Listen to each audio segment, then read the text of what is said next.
L'autre jour, j'avais lancé un débat dans le cadre de mes cafés philo sur le recensement.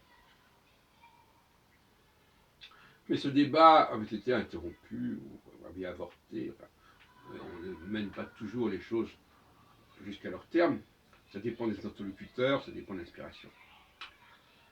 Ce qu'il faudrait compléter, il ne s'agit pas simplement de recenser les ressources humaines, comme nous avons parlé dans ce café philo McDo, que vous retrouverez sur notre chaîne YouTube il y a quelques semaines. Mais il faut aussi recenser les besoins. Les besoins. De façon à ajuster les besoins et les ressources humaines. Parce que les ressources humaines, elles peuvent toujours, plus ou moins, s'adapter aux besoins.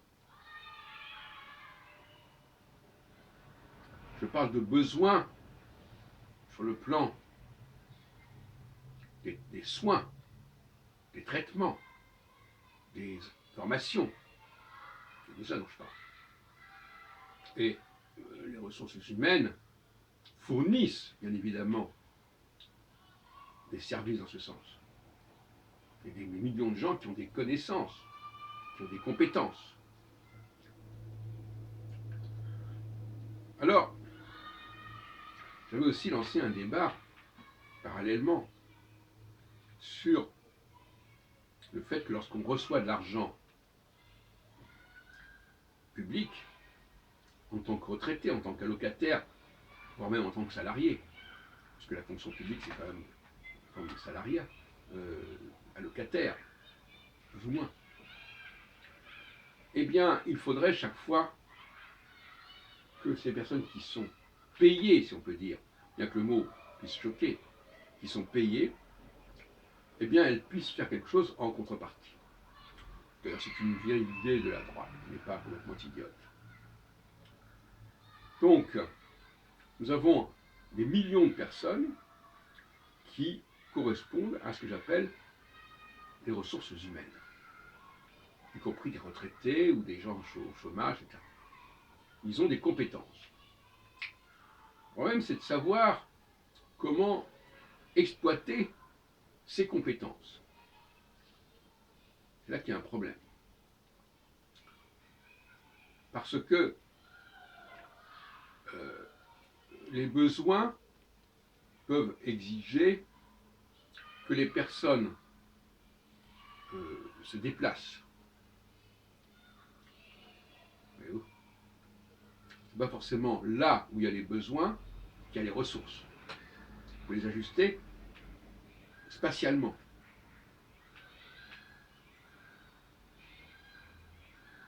Qui implique éventuellement une politique de logement adéquate. Si quelqu'un est envoyé en mission dans un endroit donné et qui est allocataire, on devra lui allouer, bien entendu, un logement de fonction, si on peut dire. Un espace de travail. Ça peut être d'ailleurs un espace de la commune, un espace communal, municipal. Le problème, parce que les gens se plaignent beaucoup, qu'il n'y a pas assez de médecins, qu'il n'y a pas assez d'enseignement, il n'y a pas assez de ceci ou de cela, il n'y a pas assez de juristes, etc. Alors que nous avons des tas de gens qui ont des compétences dans ce domaine. On pourrait les mettre à la disposition de ceux qui en ont besoin, à condition qu'on leur donne la logistique appropriée. Mais alors on va faire l'objection, mais à ce moment-là, vous mettez ces gens-là en concurrence avec les gens qui sont payés, qui sont salariés.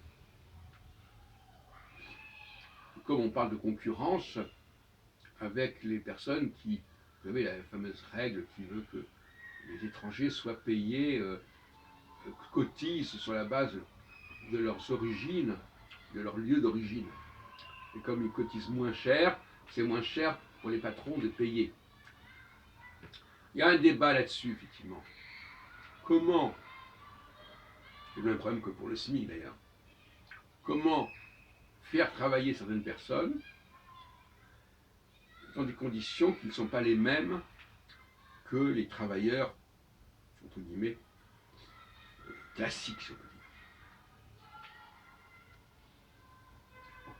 Je ne dis pas qu'il n'y a pas un souci à ce niveau-là, mais je pense que ça peut s'organiser.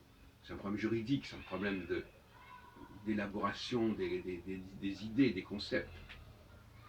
Quel type de travail? Le problème du bénévolat.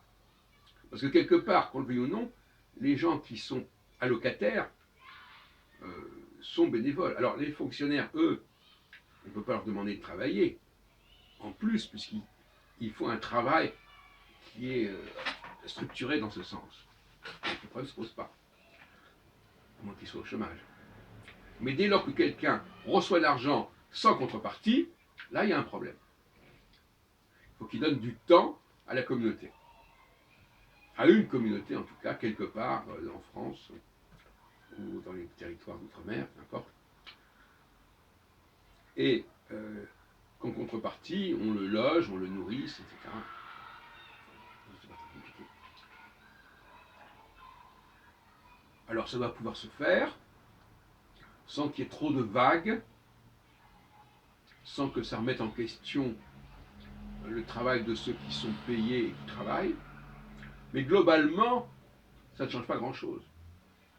Que quelqu'un travaille parce que par ailleurs il est payé, ou qu'il soit payé parce qu'il fournit un certain travail, moi je ne vois pas énormément de différence de toute façon. Parce qu'on sait très bien qu'en réalité l'économie n'est pas là.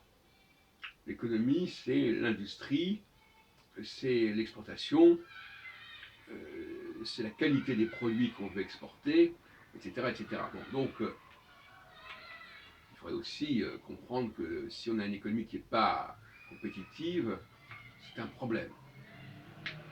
Mais le domaine social est considérable. On sait que le budget social en France est énorme. Et ce budget social doit nécessairement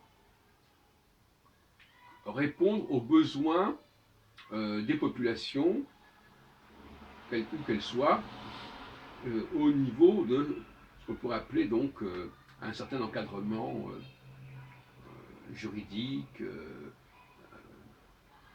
pédagogique, etc. Voilà.